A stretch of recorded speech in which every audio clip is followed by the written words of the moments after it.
Magandang araw po sa inyong lahat. At saan man sulok kayo ng Pinas naroroon, saan man panig ng mundo, ang pagpala po'y sumaating lahat para sa araw na to.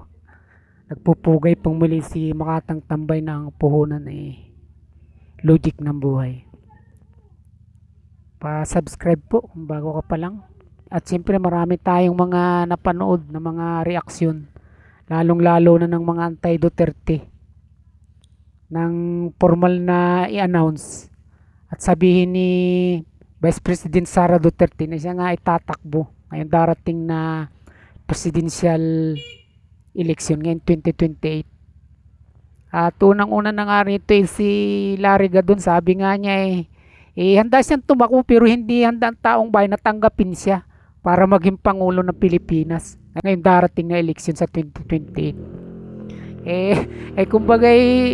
Kumbaga itong tirada ni Larry Gadon meron na kaagad sipa para kay Sara Duterte. Talaga binibigyan din niya na wala karapatan tumakbo sapagkat hindi ka gusto ng tao. Ito yung gusto niya rito i-emphasize sa sinasabi niyang ito. At ito, napanood din natin yung reaksyon ng isang party list congresswoman, itong si Renico, na sabi nga niya hindi kailangan ng taong bayan ang isang magpapangulo na may kailangang panagutan. Hindi pagiging pangulo ang kailangan ng tao kundi ang managot siya sa kanyang mga kinakaharap na mga kaso. Siyempre lalong-lalo na nga itong impeachment, sabi niya. Dito, sa totoo lang, hindi naman talaga ang intensyon nila rito ay sabihin may totohanan na talagang katawa-tawang pag-announce na ito ni Sara Duterte na siya tatakbo. Ang totoo, ito ay pagko-cover lang nila sa talagang takot at nervyos at pagkatuliro na umalipin sa kanila at kanilang naramdaman. Kita mo naman sa halip na tila manlupaypay ito, manghina sa mga ginagawa nila na pagwasak ng kredibilidad nito o pagpapababa ng moral upang ito ay maaring masiraan ng loob para wag nang tumakbo bilang Pangulo ngayong darating na eleksyon sa 2028. Ito, matigas, buong-buong loob at tweed na tweed, diretso ang pananalita at sinasabi na sa matigas na anyo at matigas na pananalita na nakahanda na siyang tumakbo sa pagkapangulo ngayong darating na eleksyon. Ang ibig sabihin, itong kanilang mga kunyari ay mga pagsangga o maagap na reaksyon. Ang totoo ay itong pagbabalat kayo at pagkukunwari sa alam natin na bigla ang pagkatuliro at matinding nervyos na hindi lang napunta sa bumbunan at sakong kundi hanggang sa kuyok. Mga kabahan, mga Pinas ko. Kaya inipit ko nito na mga anti-Duterte. Kung titingnan mo, wala naman talagang epekto yung mga ginagawa nila na halos hindi na sila natutulog.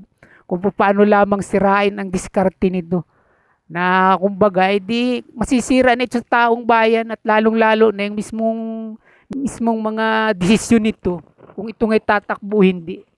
Kumbaga, binugbog na nila ng husto, tinadtad na nila ng husto. Pero ito pa rin, buong-buo nakatayo at matikas ang pananalita na humaharap sa tao. Paano hindi ka ninervyusin ito? Ikaw mang yan. At yun natin basa rito, yun yung nakikita natin dito. Na talagang hindi man natin ito, wala man tayong tuwiran na kabatiran sa lahat ng mga ikinakaso sa kanya. Napapatid natin na talagang malinis ang konsensya niya. Kaya gano'n na lamang katigas yung kanyang anyo, yung kanyang pananilita, gano'n ka-confidence. Na talagang kahit saan nyo ako dalhin dahil yan namang ginagawa ninyo puro mga mikus-mikus lang ninyo at mga imbento ninyong mga kaso.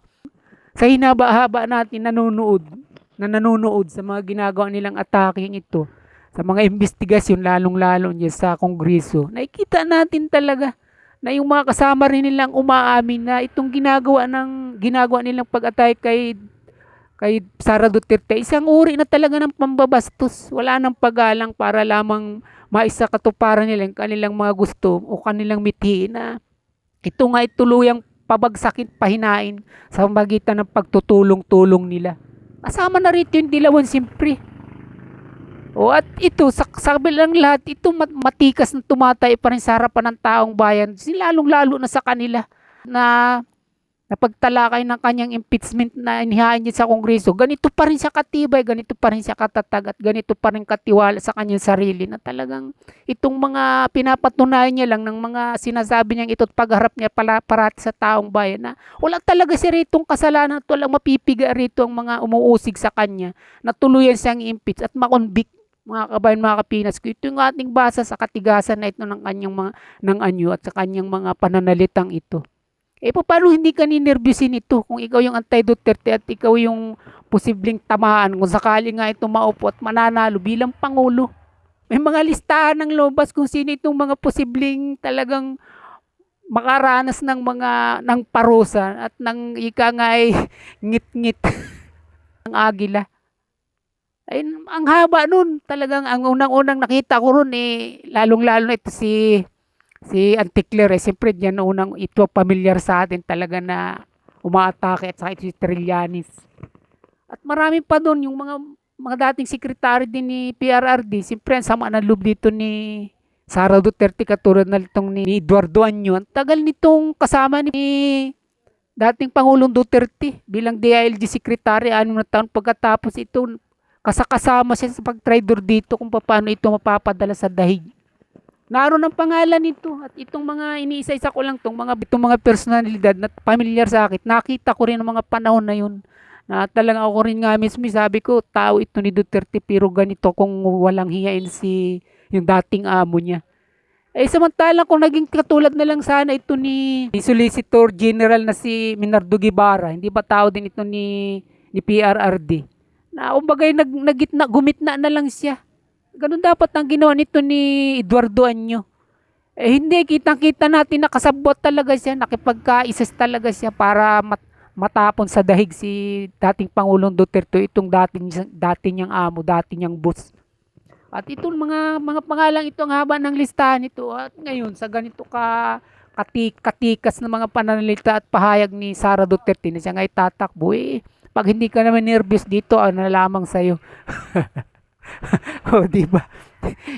May bansag na nga itong agila. Gaano katalas ang kuko nito? Gaano kalakas bumuhat ng mga dadagitin nito? Hindi ba?